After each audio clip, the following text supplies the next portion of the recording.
प्यारे बच्चों, शुरू करते हैं बेटा आज की डिस्कशन।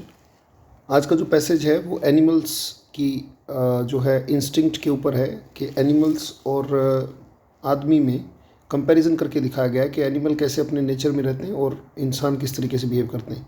स्टेटमेंट लेते हैं, being stupid and having no. इस वाक्य का मतलब है जैसा कि वो स्टूपिड होते हैं, मतलब मूर्ख होते हैं, यानी कि बुद्धि उनमें नहीं होती। Being stupid and having no blank, यहाँ पे एक फिल इन द ब्लैंक बन गया नंबर 1 की जगह।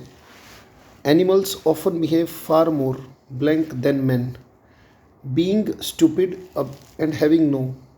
यहाँ पे वो स्टूपिड होते हैं और उनके पास क्या नहीं होता। देखो, जिसके पास बुद्धि नहीं होती, हैविंग नो लॉजिक। लॉजिक तो वैसे भी जो है वो इंसान के पास होते हैं, लॉजिक्स तो उनके पास हो भी नहीं सकती। सबसे पहली बात, लॉजिक्स की तो यहाँ पे बात नहीं है क्योंकि stupid, having no logic, right. अगर हम बात करें कि इमेजिनेशन भी अगर हम बात करेंगे तो वो सोच पर आधारित है, उनकी कोई सोच नहीं होती। अगर हम कहें, ध्यान से देखिएगा, एंड हैविंग नो, यहाँ पे कोई पॉजिटिव वर्ड आएगा बेटा। देखो आगे नेगेटिव है, स्टूपिड होते हैं और उनके पास क्या नहीं होता, कोई पॉजिटिव चीज़ ही तो होगी जो नहीं होगी। देखो ध्यान से, अगर आप ये वाक्य कहते हो कि being stupid and having no logic, right, no logic और बीइंग स्टूपिड तो एक ही बात है, यानी कि वो स्टूपिड होते हैं और उनके पास क्या नहीं होता, लॉजिक नहीं होता, तभी तो, राइट, वो स्टूपिड होते हैं। Being stupid and having no, क्या इमेजिनेशन नहीं है, लॉजिक नहीं है, सेंस नहीं है। अब ये भी नहीं कह सकते कि बेटा सेंस नहीं है, क्योंकि सेंस तो उनमें होती है। क्या वो महसूस कर सकते हैं कि नहीं कर सकते हैं? उन्हें दर्द भी महसूस होता है, डर भी महसूस होता है, पशुओं को सब महसूस होता है। तो हम ये नहीं कह सकते हैविंग नो सेंस, राइट। तो बेसिकली स्टूपिड का जो एंटोनिम है वो क्या है, क्योंकि उल्टा शब्द चाहिए। जिसके पास बहुत बुद्धि होती है उसको हम इंटेलेक्चुअल व्यक्ति कहते हैं कि दे आर इंटेलेक्चुअल्स। तो इंटेलेक्ट माने व्यक्ति की निर्णय लेने की क्षमता, क्या सही है क्या गलत है, बुद्धि को हम इंटेलेक्ट कहते हैं बेटा। तो being stupid and having no intellect, यानी कि वो स्टूपिड होते हैं, क्योंकि अगर लॉजिक से भी कहोगे तो यानी कि उल्टा स्टेटमेंट है कि भाई स्टूपिड होते हैं और उनके पास क्या नहीं होता जो वो स्टूपिड होते हैं, क्योंकि उनके पास बुद्धि नहीं होती इसलिए वो मूर्ख होते हैं। तो बुद्धि के लिए जो बी वर्ड है बेटा वो आपका आंसर बन जाता है। The answer is B here, right. तो बी आपका आंसर हो जाता है। तो being stupid and having no intellect, animals often behave far more blank than man. अब यहाँ पे कोई स्टेटमेंट अगर हम देखें तो वो बिहेव करते हैं आदमी से भी अच्छा। कैसे? ट्रूथफुली। ट्रूथ, उन्हें सच्चाई का तो पता ही नहीं बेटा। एनिमल के लिए ट्रूथ शब्द तो इस्तेमाल हो नहीं सकता, क्योंकि उनके लिए झूठ और सच जैसा शब्द इस्तेमाल नहीं होता, राइट। सिंसियरली जो है वो व्यक्ति के लिए इस्तेमाल होता है। आपने देखा होगा कि your sincerely, right, your sincerely, वो अपनी सेंसेस से काम लेके सेंसिबली कर सकते हैं। सिंसियरली तो कहते हैं ना, ये व्यक्तियों के लिए इस्तेमाल होता है। योर सिंसियरली क्या सही है क्या गलत है ये तो व्यक्ति को ही पता होगा ना बेटा, राइट। कैजुअली का तो मतलब आप जानते हैं कि कैजुअल मतलब होता है कि भाई कोई फ़र्क नहीं पड़ता, मतलब दे डोंट केयर, उसे कैजुअल कहते हैं।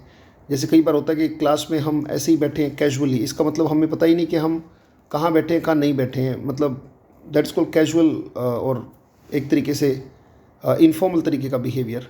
तो ट्रुथ पशुओं के लिए नहीं है, सिंसियरली व्यक्तियों के लिए आता है। योर सिंसियरली राम श्याम ऐसे आता है। तो हकीकत में वो अपनी सेंसेस के आधार पर काम करते हैं। तो हमारा जो आंसर बनता है बेटा वो आंसर बनता है सेंसिबली, राइट। वो अपने सेंसेस के आधार पर, कि उनकी जो सेंसेस हैं, देखना सुनना, तो वो अपनी सेंस के आधार पर, अपने महसूस करने की क्षमता के आधार पर सही बेहतर करते हैं मनुष्य से भी।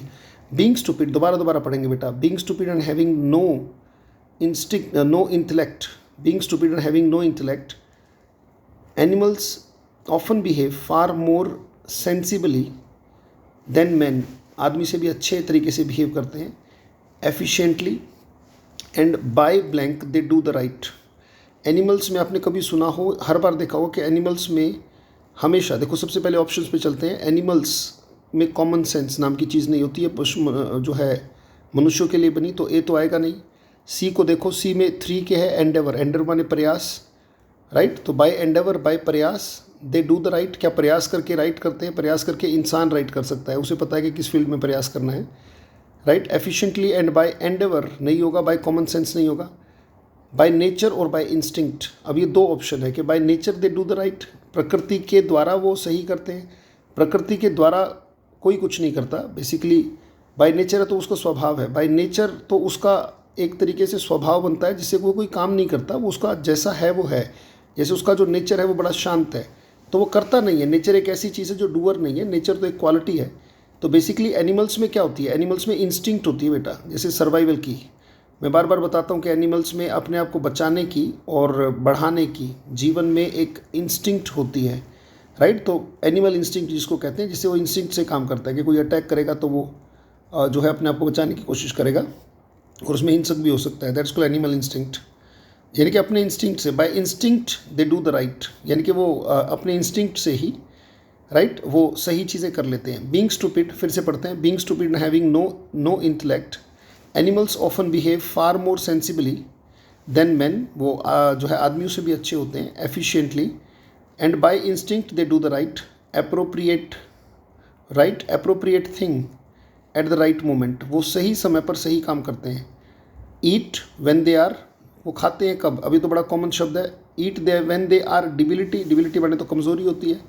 ईट व्हेन दे आर हंगर, अब ये थोड़ी कहोगे आई एम हंगर, आप कहोगे आई एम हंग्री, राइट। और डेस्टिट्यूट का मतलब बेसहारा होता है। ईट व्हेन दे आर डेस्टिट्यूट माने बेसहारा, वो तब खाते हैं जब बेसहारा होते हैं, उनके पास खाने के लिए कुछ नहीं होता, ऐसा कुछ नहीं है। डेस्टिट्यूट तो बेसहारा होता है, गरीब होता है, पुअर होता है, that's called destitute, right. So statement लेते हैं दोबारा से, देखो बेटा, ईट व्हेन दे आर, अब आपको भी पता है कि आंसर क्या होगा, eat when they are hungry, यानी कि सी ऑप्शन आपका आंसर होगा बेटा, eat when they are hungry, वो खाते हैं जब उनको भूख लगी होती है। Being stupid and having no intellect, दोबारा पढ़ते हैं, being stupid and having no intellect, animals often behave far more sensibly than man, मेरे साथ बोल बोल के पढ़ते रहो बेटा, efficiently and by instinct they do the right appropriate thing at the right moment, eat when they are hungry, look for water when they feel, वो पानी के लिए ढूंढते हैं, look for का मतलब होता है सर्च करना, जैसे I am looking for a job, they look for water when they feel thirsty, ये तो कॉमन शब्द है। when they feel parched का मतलब होता है बेटा वाटरलेस, सारे वर्ड्स का मीनिंग जानो बेटा, लिखते रहना वर्ड्स के भी जो नए वर्ड्स आ रहे हैं। parched का मतलब वाटरलेस, जिसमें बिल्कुल पानी ना हो, जैसे पार्च्ड वुड, राइट, जिसमें बिल्कुल सीलन ना हो, जैसे कोई भी लकड़ी वो आग पकड़ेगी जो पार्च्ड होगी। अच्छा, हंग्री होंगे तो वो पानी थोड़ी ढूंढेंगे, they look for water when they are hungry, बिल्कुल नहीं बेटा। अच्छा, थर्स्ट माने प्यास होता है, ये एक नाउन है, कोई कह थोड़ी सकते हैं कि ही इज़ थर्स्ट, हम यही कहेंगे कि ही इज़ थर्स्टी, तो आंसर हमारा क्या हो जाएगा, सी आंसर हो जाएगा, right. They search for water, they look for water when they feel thirsty, make love in the blank season, यानी कि वो प्यार करते हैं, ब्रीडिंग करते हैं, बच्चों को जन्म देते हैं। इन द कम्युनियन तो आदमियों की होती है, यानी कि कम्युनिटी जो बनती है, तो बेसिकली इसका ए ऑप्शन बनेगा बेटा, मेटिंग सीजन का मतलब प्रजनन काल में, they make love in the mating season. Meeting season कोई सीज़न नहीं होता। स्प्रिंग सीजन यानी कि बसंत, अब ऐसा नहीं है कि स्प्रिंग सीजन में दे मेक लव, ऐसा कुछ नहीं है। तो मेटिंग सीजन जब आता है, हर जीव का अलग होता है, अपने बच्चों को जन्म देने के लिए जो ब्रीड करते हैं वो, दैट इज कॉल्ड मेटिंग। तो एक बार फिर से पढ़ते हैं, तो being stupid and having no intellect, animals often behave far more sensibly than man, efficiently and by instinct they do the right appropriate thing at the right moment, eat when they are hungry, look for water when they feel thirsty, make love in the mating season, rest or play when they have, वो rest करते हैं और खेलते हैं जब उनके पास क्या होता है, when they have holiday व्यक्तियों का होता है, when they have रेस्ट तो पहले ही आ गया, तो रेस्ट के साथ रेस्ट थोड़ी आएगा, देखो रेस्ट तो पहले ही आ रहा है बेटा, रेस्ट और प्ले, राइट, तो रेस्ट भी नहीं आएगा।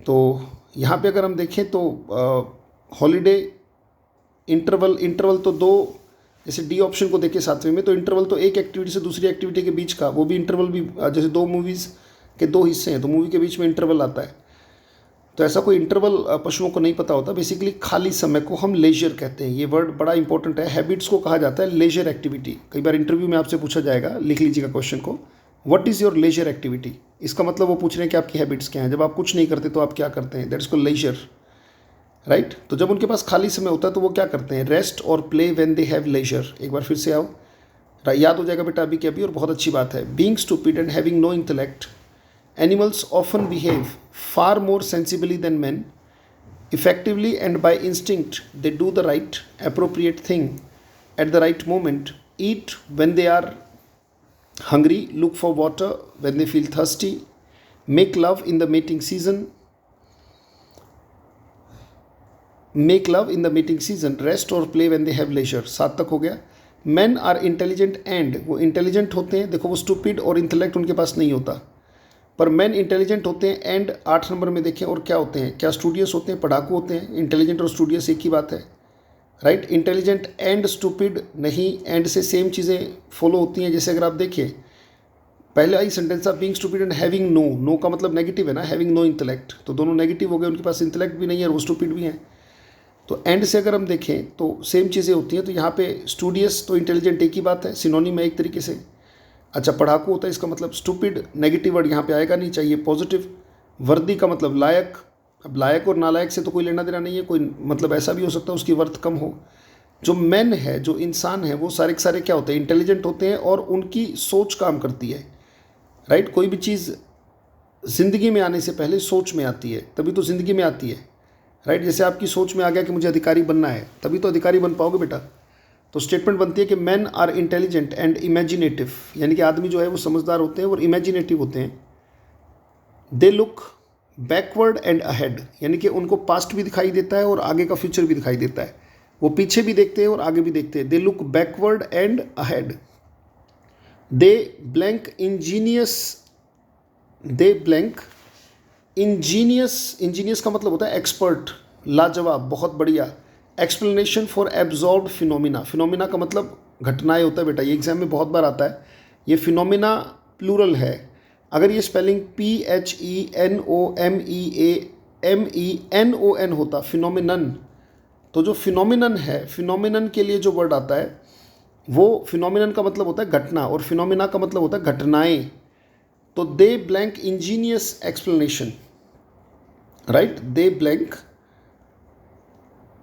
Angénieux explanation for the observed phenomena. अब यहाँ पे ऑप्शन देखे थे एम्प्लॉय, एम्प्लॉय माने यूज़ होता है, यूज़ करना, वो यूज़ करते हैं, राइट। एम्प्लॉय और यूज़ दोनों सिनोनिम है, तो इनमें से तो कोई भी नहीं आ सकता, क्योंकि एम्प्लॉय का सिनोनिम ही यूज़ होता है बेटा।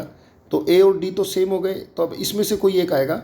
एक तो है DE, क्योंकि एम्प्लॉय और सिनोनिम, इसका मतलब वो यूज़ करते हैं, बहुत लाजवाब एक्सप्लेनेशन, वो यूज़ नहीं करते हैं, बेसिकली वो जुगाड़ बैठाते हैं, वो तुकबंदी बिठाते हैं। जुगाड़ बैठाना, तुकबंदी बिठाना होता है DEVISE। अब देखो कितने गजब के वर्ड्स हैं, इनको होमोनिम कहा जाता है बेटा, एक जैसे जो साउंड होते हैं उनको होमोनिम कहा जाता है, दैट इज़ कॉल्ड, राइट। अब ये डिवाइस, डिवाइस तो आप जानते हैं कि computer is an electronic device, device माने संयंत्र होता है, राइट। डिवाइस माने आप जानते हो कि जो जैसे मोबाइल जो है वो एक टॉकिंग डिवाइस है, डिवाइस माने संयंत्र, कोई चीज़, तो ये नाउन है। और DEVISE एक वर्ब है। डिवाइस का मतलब होता है बेटा जुगाड़ बैठाना, डिवाइस का मतलब होता है कोई चीज़ अच्छे से सोचना, that is called DEVISE। They device Angénieux explanation, यानी कि वो एक गजब के तुकबंदी बैठा लेते हैं एक्सप्लेनेशन में, फॉर एब्जॉर्ब्ड फिनोमिना, उनको जो भी दिखाई देती है, जो दृष्टि में आता है सृष्टि में, उसी घटनाओं को वो एक ऐसा जुगाड़ बैठाकर उनकी बेहतरीन एक्सप्लेनेशन बना लेते हैं इंसान, वो इमेजिनेटिव हैं। They blank elaborate a roundabout, a roundabout means for the achievement of remote ends, right. They blank elaborate का मतलब होता है बेहतरीन तरीके से एक्सप्लेन करना। देखो ध्यान से, सबसे पहले तो वो किसी चीज़ को अंदर से निकाल के लेके आते हैं, राइट। और अंदर से देखो, अडेप्ट का मतलब होता है अपने आप को ढाल लेना, ये हम प्रोनाउन में भी करते हैं कि my brother adapts himself to the new place, यानी कि नई जगह आसानी से अपने आप को ढाल लेते हैं, उन्हें कोई दिक्कत नहीं आती, दैट्स कॉल्ड अडेप्ट, माने अपने आप को ढाल लेना। जैसे I am adapting myself to, I am adapting myself to the changing atmosphere, तो दैट्स को अपने आप को बदलते हुए मौसम के हिसाब से या माहौल के हिसाब से एडजस्ट कर रहा हूँ, दैट्स कॉल्ड अडेप्ट। डिवाइस का मतलब हमें पता ही है, जुगाड़ बैठाना, राइट। और इन्वेंट का मतलब बेसिकली कोई चीज़ जो नहीं थी उसको बनाना, जैसे मोबाइल इन्वेंट हुआ, आविष्कार करना। तो दे ड्रॉ अप, यानी कि ड्रॉप करते हैं, राइट, यानी कि चीज़ों को निकालना ड्रॉप होता है बेटा। दे ड्रॉ अप यानी कि चीज़ों को निकालना, जैसे draw up the meaning, draw up the moral of the story. तो वो क्या करते हैं, कोई फिनोमिना देखते हैं और उसमें से कुछ निकाल लेते हैं। सबसे पहले तो वो ड्रॉप करते हैं, उस घटना को निकालते हैं कि जैसे एप्पल नीचे गिरा तो उसमें से कंक्लूजन निकालने की कोशिश करेंगे। पहले ड्रॉप करेंगे, फिर इलेबोरेट करेंगे। इलेबोरेट माने बेहतरीन तरीके से एक्सप्लेन करना। And roundabout, right, and roundabout मतलब बातों बातों को घुमाना फिराना। And roundabout means for the achievement of the remote ends, और बातों को घुमाते हैं फिराते हैं और उससे वो आगे आने वाली जो चीज़ें हैं, रिमोट एंड्स का मतलब भविष्य में होने वाले फ़ायदे, रिमोट का मतलब दूर का और एंड्स का मतलब प्रॉफिट, राइट। तो आदमी जो है, अब ये वाक्य जो है ये बहुत गजब का है। यहाँ से देखो ये वाक्य बड़ा भी है, बहुत बड़ा भी है अपने आप में, और गजब का वाक्य है। Man are intelligent and imaginative, आदमी समझदार होता है और उसकी कल्पना काम करती है। They look backward and ahead, they device जुगाड़ बैठाते हैं, Angénieux explanation for absorbed phenomena, and they draw up elaborate and roundabout means, यानी कि चीज़ों को घुमाते हैं, मतलब उसका निकालते हैं, for the achievement of remote ends, जो उन्हें दूरगामी परिणाम प्राप्त करने हैं उन चीज़ों को बेहतरीन तरीके से यूज़ करते हैं। तो इसको हम देखते हैं बेटा, इसमें हम लगा देंगे डिवाइस, बी आपका आंसर है, और इसमें हम ड्रॉप लगा देंगे। ड्रॉप माने खींचना, जैसे ड्रॉप द मीनिंग, पहले वो मीनिंग निकालते हैं फिर एक्सप्लेन करते हैं और बातों को घुमा फिरा के achievement of round ends, remote ends को जो है वो चीज़ डेडिकेटेड होती है। एक बार फिर से पढ़ते हैं। Being stupid and having no intellect of animals often behave far more sensibly than men. If efficiently and by instinct they do the right appropriate thing at the right moment, when they are eat when they are hungry, look for water when they feel thirsty, make love in the mating season, rest or play when they have leisure. Men are intelligent and imaginative, they look backward and ahead, they device Angénieux माने बहुत ज़बरदस्त expert explanation for absorbed phenomena माने घटनाएं, जो घटनाएं दिखती हैं उनके लिए वो एक्सप्लेनेशन बना लेते हैं मन में। They elaborate, they draw up, elaborate and roundabout means for the achievement of remote ends, right. So आज के डिस्कशन को यहीं पे रोकते हैं, मिलते हैं अगली डिस्कशन में। बहुत बहुत धन्यवाद, thank you, thanks a lot.